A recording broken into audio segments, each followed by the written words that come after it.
সামনে দাও বক্তার জন্য শরীরের চোখা না পড়ে একদম কোনো সাপোর্ট আমার ভাই না করে আমার ভাই আসিফ ভাই আহারে আমাদের বাংলা রত্ন আমার ভাইকে সুন্দর করে আসতে দাও আমার ভাইকে সুন্দর করে আসতে দাও আমার প্রিয় ভাই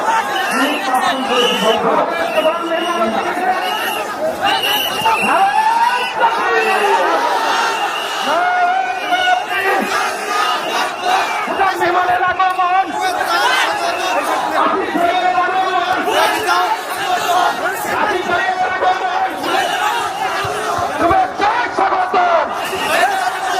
আসিফ ভাইয়ের আগমন শুভেচ্ছা স্বাগতম আদিবাসীর পক্ষ থেকে আদিবাসীর পক্ষ থেকে আসিফ ভাইয়ের আগমন আসিফ ভাইয়ের আগমন শুভেচ্ছা স্বাগতম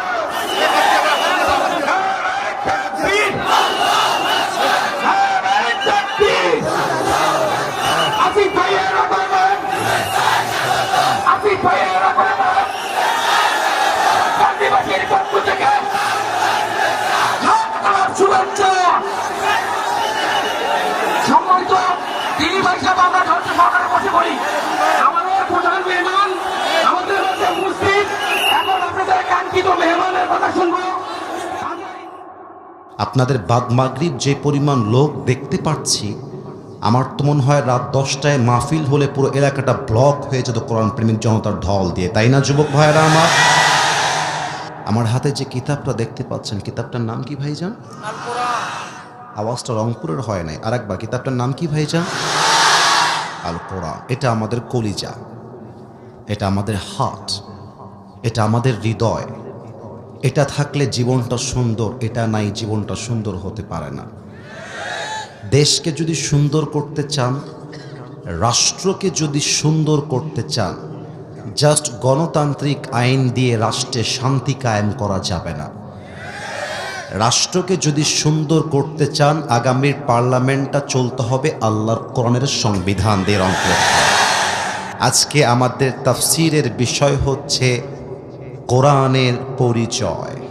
এবার আপনাদের আওয়াজ দেওয়ার পালা। কিসের পরিচয়? এই কোরআনটা কি, কেন এসেছে জানতে মনে চায় সবার?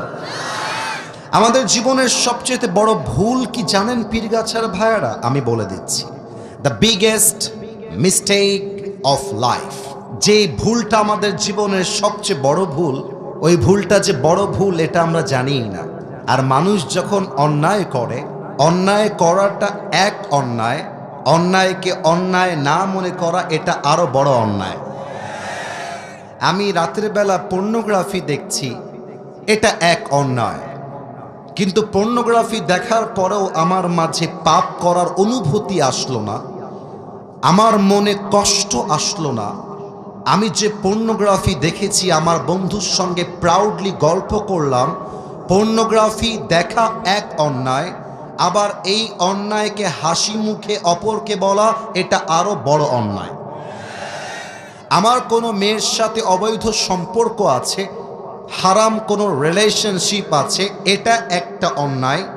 আবার সেই মেয়ের সাথে যে আমার প্রেমের সম্পর্ক আছে, এটা ফেসবুকে পোস্ট করা আরো বড় অন্যায়। যুবক ভাই, অন্যায়কে অন্যায় না মনে করা হচ্ছে the biggest mistake of your life. এজন্য আমরা জানবো যে আমাদের জীবনের সবচেয়ে বড় ভুলটা আসলে কি। আমাদের জীবনের সবচেয়ে বড় ভুল হচ্ছে এই কোরআনকে আমরা জাস্ট একটা ধর্মীয় কিতাব মনে করেছি। এটা শুধুমাত্র একটা ধর্মীয় কিতাব নয়, it's a complete code of life. এটা হচ্ছে সম্পূর্ণ জীবন বিধান, এখানে সব কিছু আছে। আচ্ছা, আমি নিজে বাইবেল একটু পড়েছি, বাইবেল, জিন্দাবেস্তা, মহাভারত, ত্রিপিটক। আচ্ছা বলেন তো, তাদের ধর্মীয় কিতাবটা যেমন কিতাব, এই কিতাবটা কি তেমন কিতাব? না। খ্রিস্ট ধর্মের কিতাবের ব্যাপারে কথিত আছে, কোনো ধর্মীয় গুরু ছাড়া কেউ যদি এই কিতাবটাকে ধরে সোজা জাহান্নামে যাবে। আচ্ছা, এই কোরআন সম্পর্কে কোথাও কি এ কথা আছে? যে আসিফ হুজুর ছাড়া, ডক্টর আজহারি হুজুর ছাড়া, শায়েখ আহমদুল্লাহ হুজুর ছাড়া, ডক্টর জাকির নায়ক ছাড়া রংপুরের পীরগাছার কোনো রিক্সাওয়ালা যদি কোরআন ধরে জাহান্নামে যাবে? আছে কোথাও? এই কোরআনটা এমন একটা কিতাব, হুদাল্লিন্নাস, এটা গোটা মানব গোষ্ঠীর জন্য আলোর পথ হয়ে এসেছে। সুবহানাল্লাহ পড়বেন না আপনারা সবাই? এটা হচ্ছে সেই কোরআন। কিন্তু এই কোরআনের সাথে আমাদের সম্পর্ক কখন হয় একটু ভালো করে বুঝবেন। আজকে যে কথাগুলো বলবো এখনো আপনাদের গায়ে লাগা শুরু হয় না, একটু পরে গায়ে কাটা লাগা অনেকের শুরু হবে।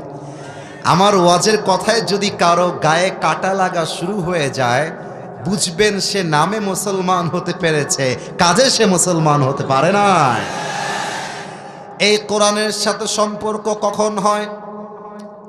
যখন কারো বাবা মরে যায়, মা মরে যায়, সঙ্গে সঙ্গে হেফজোখানা মাদ্রাসায় আসে, এসে বলে, হুজুর আমার আব্বা তো দুনিয়াতে আর নাই, আমার বাবার সামনে কোরআন তেলাওয়াত করবার জন্য 10 জন হাফেজ ছাত্র দরকার। আমি নিজেও একজন কোরআনের হাফেজ, আমার বাবাও একজন কোরআনের হাফেজ। আমি যখন মাদ্রাসায় পড়তাম, আমার কাছে যখন খতমের দাওয়াত আসতো, আমি ছিলাম একজন ছাত্র মানুষ। খতমের দাওয়াত আসলে খুশি হতাম, টাকাও পাবো, খাওয়াও পাবো, মনটা ভালোই থাকতো। কিন্তু আমি যখন কোরআন তেলাওয়াত করতাম, মনে মনে ভাবতাম, আজকে যদি 10 জন হাফেজ ছাত্রকে 1500 টাকা দেয়, তাহলে ভাগে কি 50 টাকা পাবো, না 60 টাকা পাবো, না 65 টাকা পাবো? এই হিসাবটা বসে বসে করতাম।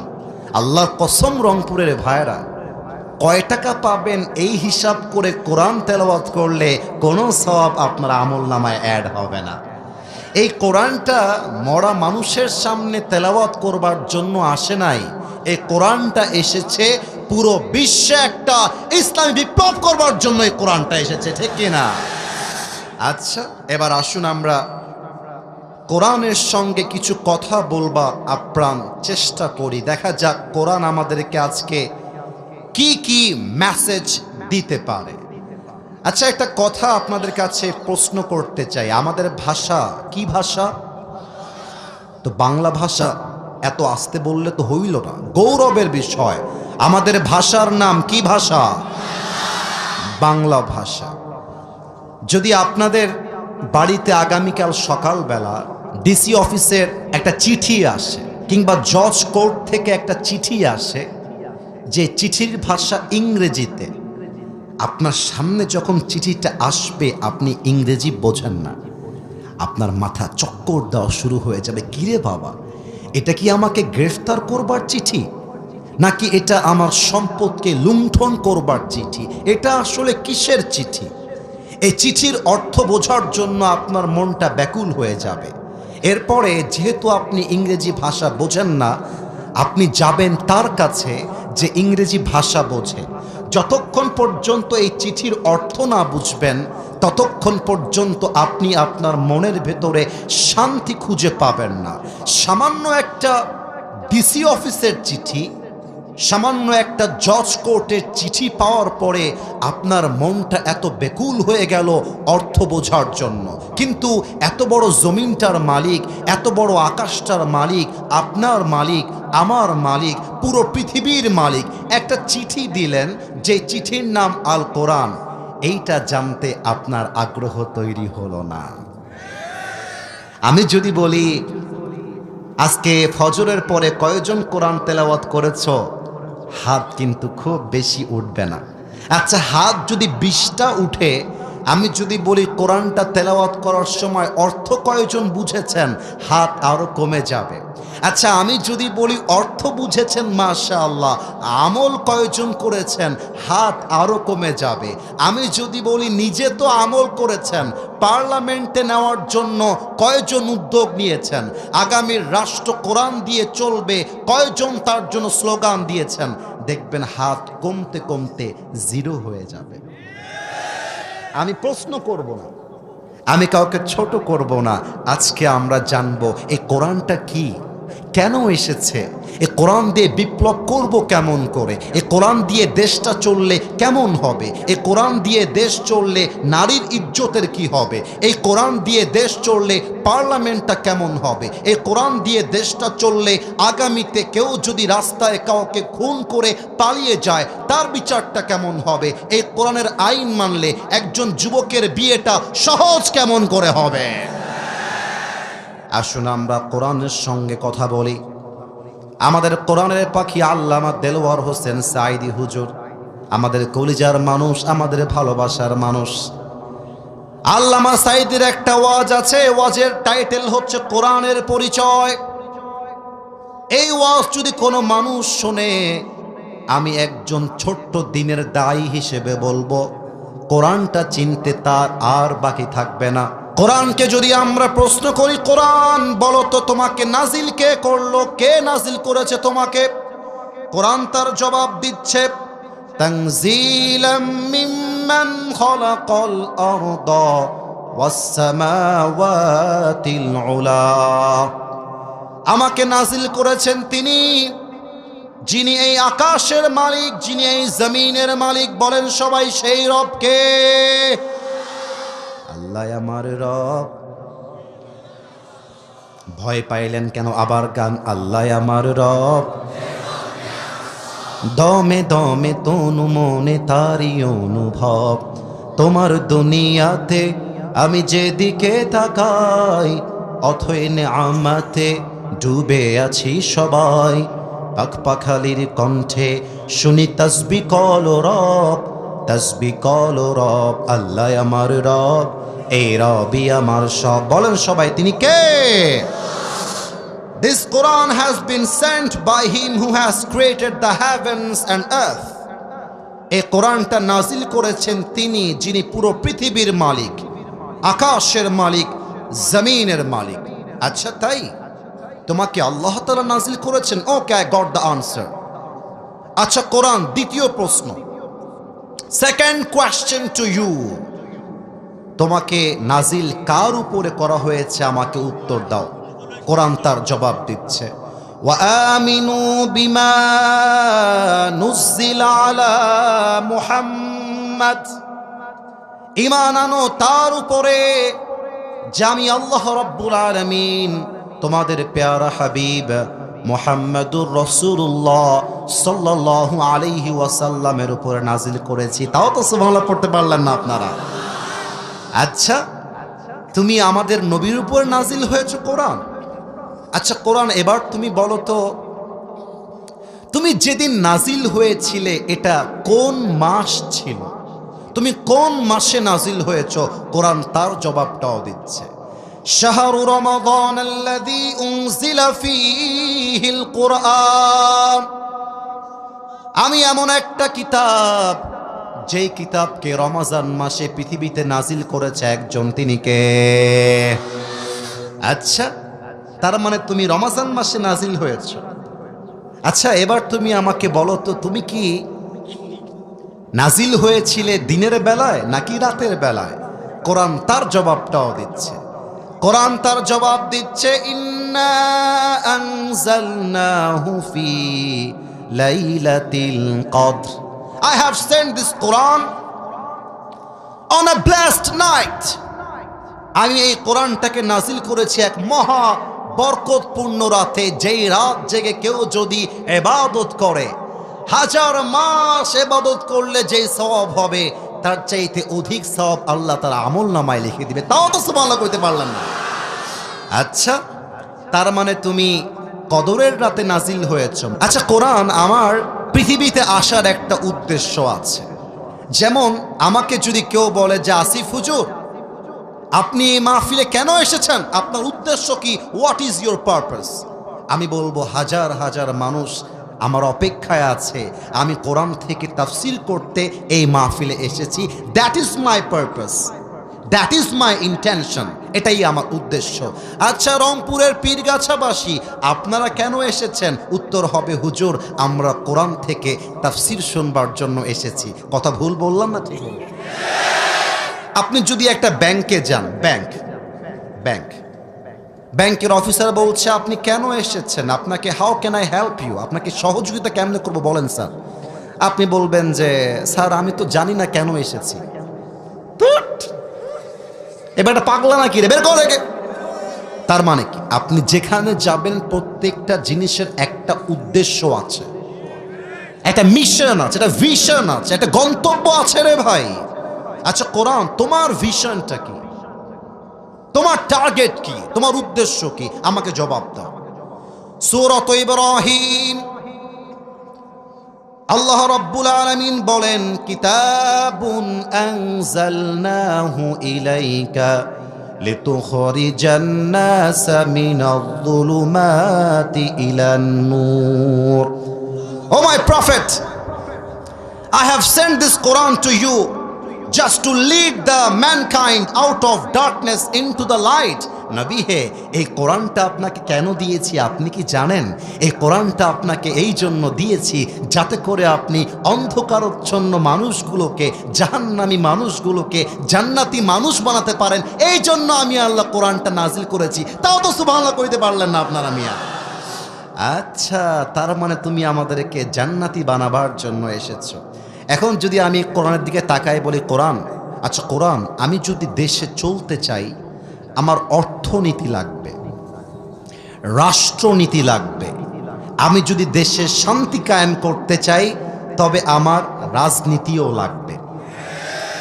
অনেক নেতা আমাদেরকে মাহফিলে এসে বলে, হুজুর খালি কবরের ওয়াজ করবেন আর খালি কিয়ামতের ওয়াজ করবেন, খবরদার রাজনৈতিক আলাপ করবেন না। ওই নেতাকে আমার এই মেসেজটা দিয়ে দিবেন, নেতা সাহেব, রাজনীতি যদি করতে হয় বাপ দাদার রাজনীতি নয়, আল কোরআন দিয়ে আপনাকে রাজনীতি করতে হবে।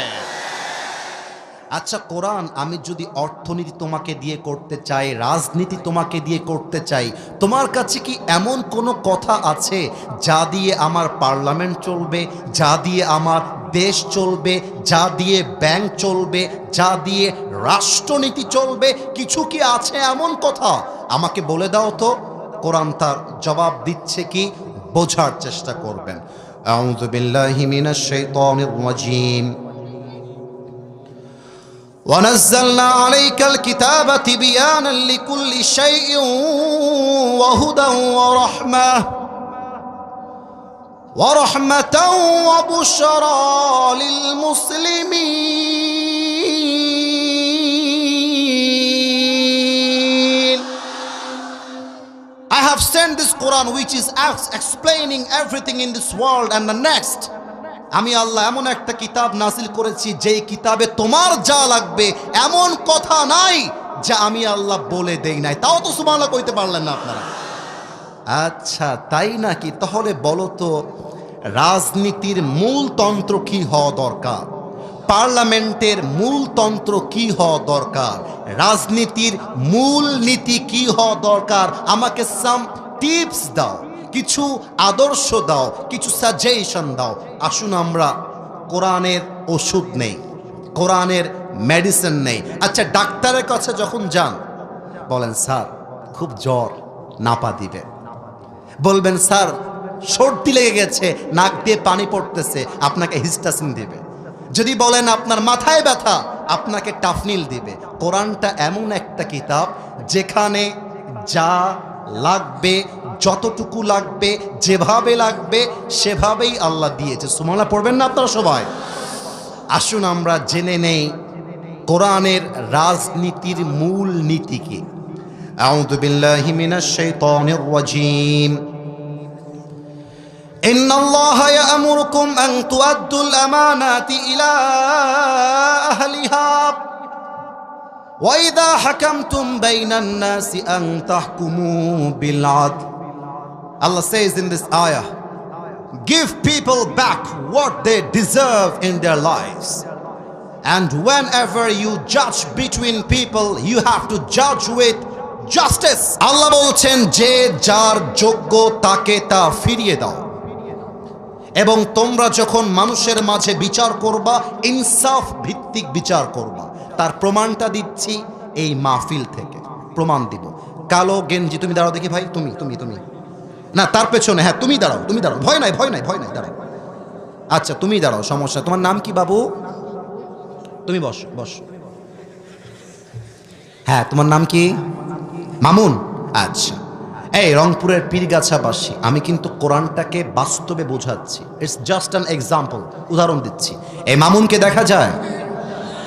এ কোন মরালোকের মাঝে বসে আছে রে বাবা, দেখা যায়? আচ্ছা, মনে করেন মামুনের আমার কথা পছন্দ হয় নাই। আমি যখন মাহফিল থেকে বের হয়েছি, গেটের কাছে গিয়ে বলছে, কি হুজুর, কে খুব কোরআন দিয়ে দেশ চলবে নাকি? আপনাকে আমি এই জন্য ওয়াজ মাহফিলে নিয়ে আসছিলাম, আজকে আপনার খবর করে দিব, খালি বাহিরে বের হন। আমি বললাম, এ তোর বাড়ি কোথায় রে? রাজশাহীর ভাষা, তোর বাড়ি কোথায় রে? এক ধরতো, কে আছে ধরতো। আমার স্টাফরা ওকে ধরছে, কথার কথা। আমি অভিনয় করছি, but it is the reality. আমি বাস্তবে আপনাকে বোঝাবো কোরআন দিয়ে দেশ চললে কত শান্তি আমরা পাবো, কত ইনসাফ আমরা পাবো। মামুনের সঙ্গে আমার ঘুষাঘুষি লেগে গেল। একটা পর্যায়ে গিয়ে বললাম, ড্রাইভার সাহেব, আমার গাড়ির পেছনে একটা রামদা আছে, বের করেন। আরে নাই কিন্তু বাবা। তো ড্রাইভার সাহেব রামদা নিয়ে আসছে। রামদাটা নিয়ে মাথার রাগের ঠেলায় মামুনের ডান পায়ে মারছি একটা কোপ। মামুনের ডান পাটা খুলে কেটে পড়ে গেছে। আর সভাপতি সাহেব, মাহফিল কমিটি, যুবক আমাকে গিয়ে হামলায় ধরছে, এ ধর আসিফ হুজুরকে। সবাই মিলে ধরে আমাকে জেলে ভরে দিয়েছে পা কাটার অপরাধে। সোনামণি, তুমি নতুন, বসো বসো। ভয়ে থরথর করে কাঁপতেছে সে। আচ্ছা, এখন জেলখানায় দেওয়ার পরে কয়েকদিন পরে জজ কোর্টে আমার বিচার হবে। আমাকে তোলা হলো রংপুরের জেলা আদালতে। এবার রংপুরের পীরগাছার যুবকদের আওয়াজ দেওয়ার পালা। রংপুরের জেলা আদালতে। কি আদালতে? আমাকে তোলার পরে জজ সাহেব বলছে, হুজুর আপনার চেহারাও সুন্দর, ওয়াজও সুন্দর, কিন্তু মানুষটা আপনি ভালো না। আপনি ভালো মানুষ হইলে মামুনের পাটা আপনি কেমন করে কাটলেন মিয়া? আপনাকে আমি গণতান্ত্রিক আইন অনুযায়ী, বাংলাদেশের যে আইন আছে, আইন এবং আদালতে আপনার বিচার করলাম আমি জজ সাহেব। 5 বছরের জেল এবং 2 লাখ টাকা জরিমানা। লুক অ্যাট মাই সেলফ, আমাকে দেখবেন সবাই। 5 বছরের জেল, কয় লাখ টাকা জরিমানা? না, এটা আওয়াজ তোমাদের আসে নাই। আরে বেটা, রংপুরের ছেলে পেলে কথা বললে মাটি থরথর করে কাঁপতে শুরু করে দিবে যুবক ভাই। 5 বছরের জেল, কয় লাখ টাকা। আমার বিচারটা ইনসাফ ভিত্তিক হলো কিনা বোঝার জন্য একটা দাড়ি পাল্লা নিয়ে আসেন। কথার কথা, দাড়ি পাল্লার ডান দিকে দিবেন আমার মামুন ভাইয়ের ডান পাকাটা, আর দাড়ি পাল্লার বাম দিকে দিবেন 5 বছরের জেল আর 2 লাখ টাকা। এবার রংপুরের পীরগাছাবাসী জবান খুলে উত্তর দিবেন, আপনি যদি কিয়ামত পর্যন্ত দাড়ি পাল্লা টানতে থাকেন, দুইটা কি সমান সমান হবে? আস্তে উত্তর, কেন সমান সমান হবে? হবে না। আচ্ছা ঠিক আছে, লেটস সে যে আপনি আমার জরিমানা 5 লাখ করলেন আর আমাকে জেল দিলেন 10 বছরের জেল। এবার টান দেন, তাও কি সমান সমান হবে? সমান সমান করতে চাইলে আল্লাহর কোরআনের সংবিধান দিয়ে পার্লামেন্টে আইন পাস করতে হবে। কেমন করে করতে হবে? কোরআন তুমি আমাকে বলে দাও। কোরআন তার জবাব দিচ্ছে, ওয়াকাতাবনা আলাইহিম ফিহা আন্নান নাফসা বিন-নাফস ওয়াল আইনা বিল আইন ওয়াল আনফা বিল আনফি ওয়াল উযুনা বিল উযুনি ওয়াস সিন্না বিস সিন্নি ওয়াল জুরুহা কিসাস। কোরআন বলছে, কেউ তোমার চোখ তুললে তুমি তার চোখ তুলে ফেলবা, কেউ তোমার হাত কেটে ফেললে তুমি তার হাত কেটে ফেলবা, কেউ তোমার পা কাটলে তুমি তার পা কেটে ফেলবা। চোখের বদলে চোখ, নাকের বদলে নাক, কানের বদলে কান, হাতের বদলে হাত, পায়ের বদলে পা, জানের বদলে জান। এটার নামই আল্লাহর কোরআনের সংবিধান। এবার আপনি আল্লাহর কোরআন দিয়ে আইন পাস করেন, আমি মামুনের ডান পা কেটে দিয়েছি, আপনিও এক কোপ দিয়ে আমার ডান পা কেটে ফেলেন। এবার দাড়িপাল্লা নিয়ে আসেন, দাড়িপাল্লার ডান দিকে মামুনের ডান পা কাটা দেন, আর দাড়িপাল্লার বাম দিকে আমার ডান পা কেটে রেখে দেন। এবার টান দেন, দেখবেন দুটা সমান সমান হয়ে গেছে। ওমান হাকামা বিহি আদালা, এই কোরআন দিয়ে যে বিচার করবে সেই তো ইনসাফ ভিত্তিক বিচার করতে পারবে। আর একটা ছোট্ট কথা বলবো, আব্বাজান আমার দিকে একটু তাকাবেন। আব্বাজান আমার কথা মাইন্ডে নেবেন না। আমার আব্বাজানকে দেখা যায়? তোমরা আবার মনে দেখা যায়? মনে করেন আমার আব্বা হচ্ছে এই রংপুরের এলাকার এমপি, কথার কথা, কথার কথা। আর আমি হলাম একজন রিক্সাওয়ালার সাধারণ ছেলে।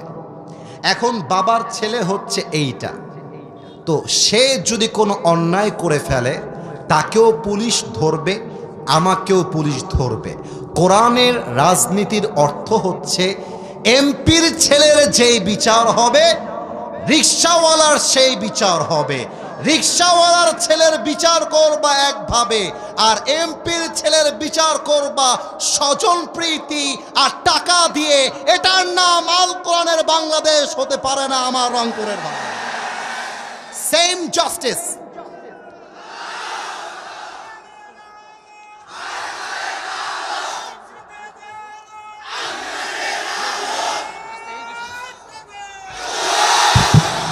আমার কথা কি ভুলভাল কিছু বলেছে নাকি ভাই?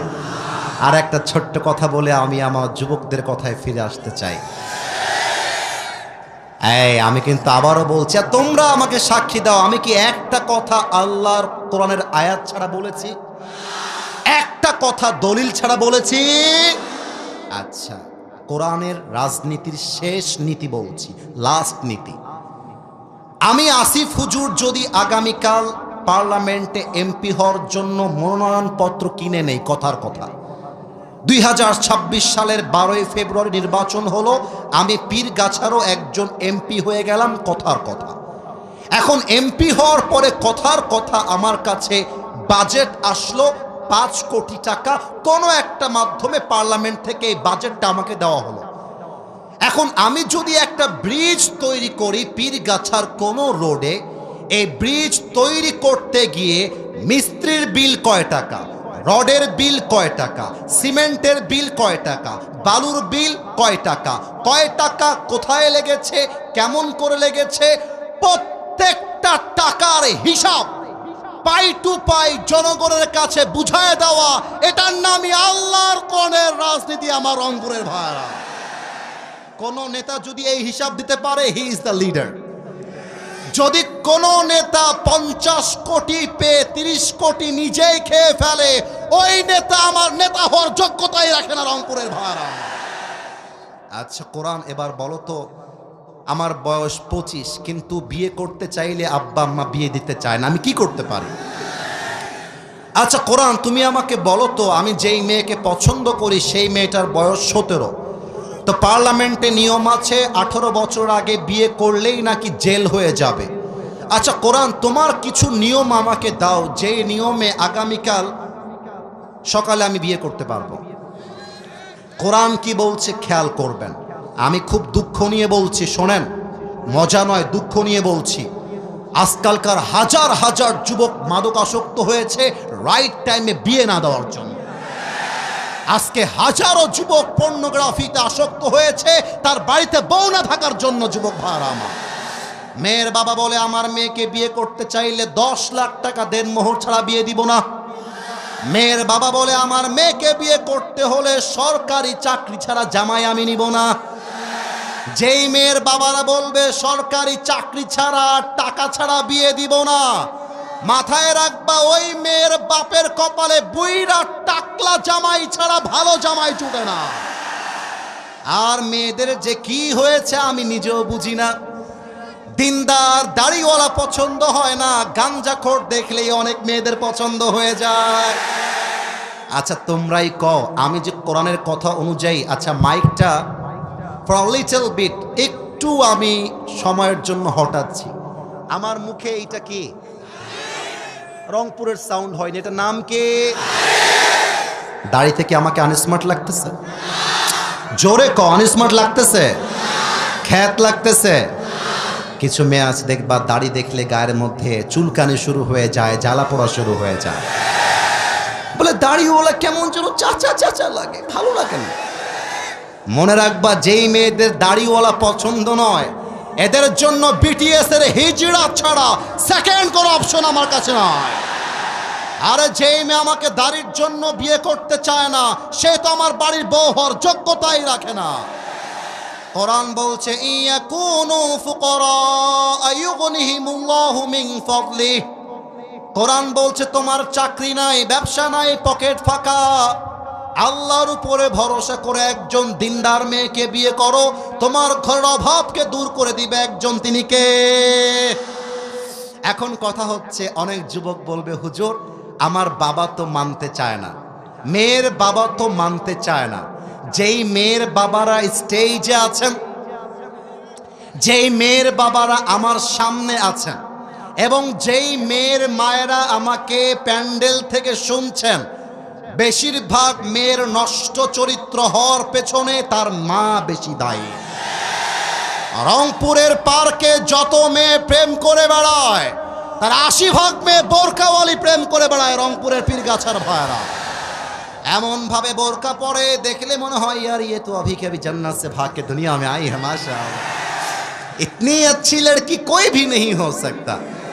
কিন্তু এই মেয়েটা হিজাব পরে, নেকাব পরে, বোরকা পরে একাই 4টা ছেলেকে নাকের ডগায় রশি লাগায় এমনে এমনে ঘুরায়।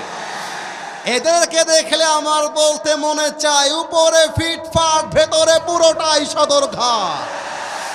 কোরআন বলছে তোমরা যদি 18 বছরের আগে বিয়ে দিতে না চাও, 18 বছরে বিয়ে করলে যদি পাপ হয়ে যায়, তাহলে আমার রংপুরের পীরগাছাবাসীর কাছে প্রশ্ন, 17 বছরের যেই মেয়েটা পার্কে টিকটকে উলঙ্গ হয়ে নেচে বেড়ায়, ওই মেয়ের বিচার কি হবে এটা আমি জানতে চাই রংপুরের ভাইরা আমার। 18 বছরে যদি বিয়ে করা না যায়, 16 বছরের যেই মেয়েটা তার বয়ফ্রেন্ডকে নিয়ে হোটেলে রাত কাটায়, ওইটার বিচার কি হবে এইটা আমি জানতে চাই।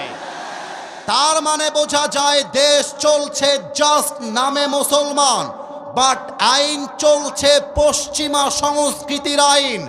আমার কথা, যদি মাদক মুক্ত দেশ করতে চান, আমার যুবককে সঠিক টাইমে বিয়ে দেওয়া ছাড়া সেকেন্ড কোনো অপশন আমাদের কাছে নাই আমার রংপুরের ভাড়া। আজ আপনারা দেখেছেন গতকাল আমাদের বাংলাদেশের একজন top famous leader Tarique Rahman দেশে ফিরে এসেছেন। ওনাকে লাখো মানুষ ভালোবাসা দিয়েছেন এবং উনি তার বক্তব্যে বলেছেন আগামীতে দেশ চলবে নবীর আদর্শ দিয়ে। এবং আমি এই মেসেজটা বিএনপির ভাইদের কাছে পৌঁছে দিতে চাই, জামাত ইসলামের ভাইদের কাছে পৌঁছে দিতে চাই, হেফাজত, চরমোনাই, আলিয়া, কওমিয়া যত দল আছে সবার কাছে বলতে চাই, বিভেদের দোয়ারকে বন্ধ করেন, হাতে হাত মিলান, বুকে বুক মিলান। ইনশাআল্লাহ ওসমান হাদিকে যারা খুন করে এই দেশ থেকে পালিয়ে ভারতে চলে গিয়েছে, আগামীর নতুন বাংলাদেশে এই খুনিদেরকে ধরে এনে বাইতুল মুকাররমের সামনে ওরা যেমন আমার ভাইয়ের মাথায় গুলি করেছে, ওদের মাথায় গুলি করে হত্যার রায় পাশ করতে হবে। হাত তুলে বলো সবাই, ঠিক কিনা?